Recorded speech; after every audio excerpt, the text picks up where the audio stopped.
don't know what albinism is, and I'm going to tell you. Albinism is a genetic recessive condition that people have because they have a lack of melanin pigment. In your hair or in your skin or anywhere in your body. You're sensitive to the sun. You always have to wear sunglasses and sunscreen. That's what most people think of it. It's just they're very sensitive to the sun. And then we found out that it's much more than that.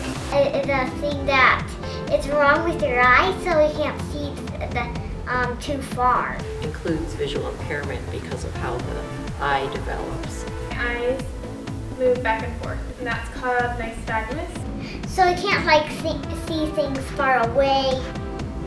You can only see things that are not too far away. There's this one new kid at my school who asked me at the beginning of the year, and he's like, "Are you albino?" And I'm like, "Yeah." And he's like, "Oh my gosh, that's so cool." And the whole year he's been playing with my hair.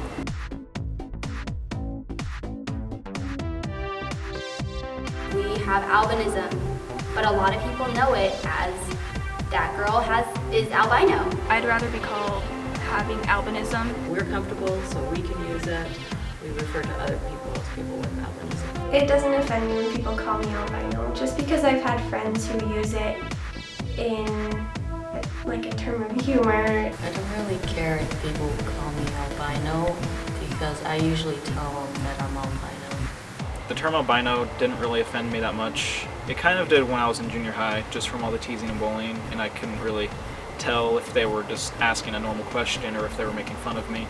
But as I've gotten older, I call myself albino all the time. When I was in elementary school, I was bullied about my albinism. I was in the 1st and 2nd grade, and I didn't know how to explain myself about albinism, so I think that kind of contributed to the bullying. Going into middle school was really hard. Those were some of my hardest years because coming from a school where no one had really, no one really cared. It was really hard to go from that to all these kids are staring at me. Junior high's hard enough for everybody, but just with albinism added on to it, there was a lot of teasing and bullying during classes and after classes, walking through the halls. Going through all of that at a time where in middle school you're kind of developing as a person and you're starting to question yourself and who you are and trying to find that self-acceptance, and you're really self-conscious. So when other girls were worrying about how skinny they were, how their hair looked, I was worrying about everything. People would just call me Whitey, or they would call me albino or grandma. I would get called Santa a lot. That's the one I used to hear most often. Mostly people would just call me that white Chinese girl. It got pretty bad. I transferred schools and went to a charter school, which helped a lot. The kids there were better, but people are mean and you get used to it. And as you get older, you can kind of care less of what other people think of you. People are not afraid to ask you why your hair is so white, why your skin is so light, or why your eyes move. Almost every single time, at least one person comes up to me and asks if I'm albino or if I'm blind. You can just see them looking and going, this girl is Asian. Got Asian eyes and strawberry blonde hair and blue eyes. Yeah, people usually ask me if he's adopted, and I say no, he was just born with lighter skin. In fact, I would comment to Kim and says, "Yeah, doesn't that irritate you a little?" And she says, "No, it's she was used to it." Sometimes reactions are positive, and sometimes they're really what on earth? And people will just kind of stare, and then they'll oh wait, I'm not supposed to stare, but then they'll stare again. So a couple months ago, I went to a concert with some friends, and I had dozens of people just ask me if they could touch my hair, and most of the time I do say yes, unless I can tell that they're pretty iffy or kind of strange. There was a man who came up to me and wanted to touch my hair. He put his hand out and I just didn't know what to do.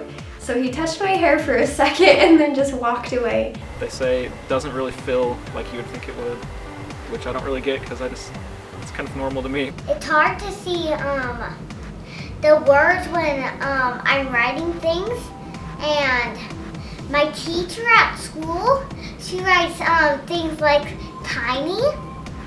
So I have to look up. So I have to go straight up to the board and copy it.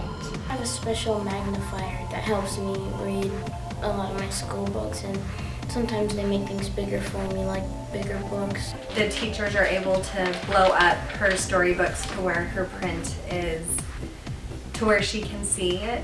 One thing that I use a lot is my white cane. I use it when I'm going out somewhere unfamiliar or at night. It's like my third eye. We decided to have Savannah start Braille when she was in preschool because we did not know what her vision would be. I use a Braille writer when I'm writing a speech or taking notes in class. If I'm reading and because of my nystagmus, my eyes are fatiguing, I can just pull out my Braille copy and just keep on reading if I need to. And the biggest problem with me is probably like social things, like with my friends. If I go anywhere, like if we're at the mall and we're getting something to eat, they have to like read some of the things on the menu to me. I always have to wear my hat, usually during the sun for recess, like at school, for an example. When we're in the car, I want to see something that mom and dad are seeing, and on the way to school, my brother and my school friends and my carpool friends, they see a raccoon, but I can't see it. She would come home every day. We'd ask her who she played with at recess, and it would always be someone different. And come to find out, she couldn't find her best friend when lunch got out or when her class got out. Growing up with albinism, it will be hard.